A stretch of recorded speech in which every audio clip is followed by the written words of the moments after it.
All right, so today's question of the day comes from Spartan. Spartan is 12 years young and he asks, how do I prepare for the Navy? So 3 things. Number 1, start with an advantage.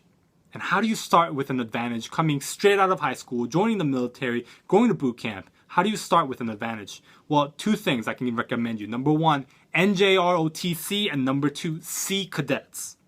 So when I was in boot camp, I would do my own thing and I would see this 14, 15, 16-year-old kids. And they will be doing exactly what I'm doing. And what it is Sea Cadets.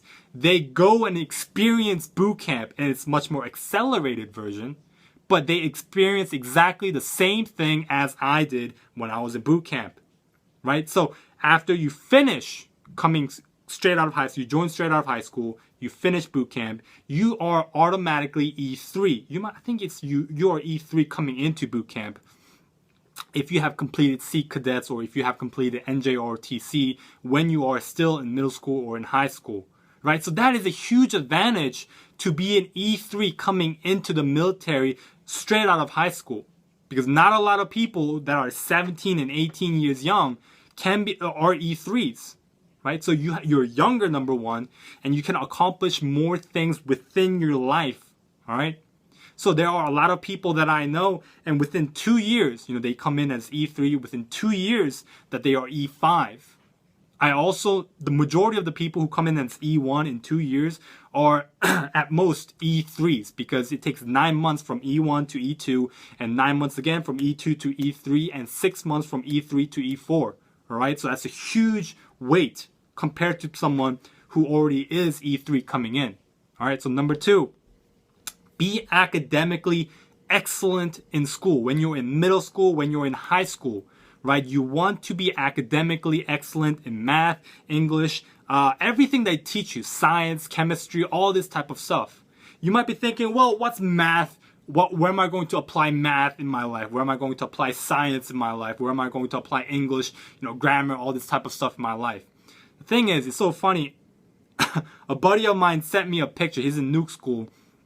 And he said, dude, and I was looking at it, it took me 3 hours to do one problem. He's a really smart dude. It took him 3 hours to do one nuke problem. When you're dealing with nuclear stuff, do you think math comes in handy? Do you think chemistry comes in handy? Do you think biology comes in handy? Yeah. You need to know all these things that they teach you in school. And also, when you are in school, when you develop the habits of being very proficient in academics, when you are in the Navy in general, you're in competition with your fellow shipmates, right? When you're taking the test to advance, you need to learn about your rate, you need to learn about your job. You're in a competition. So knowing how to study, being very proficient academically, you have much more chance to pass the test, to get the grades that you want, because you have the habits built up. All right. So lastly, number 3, get with a veteran.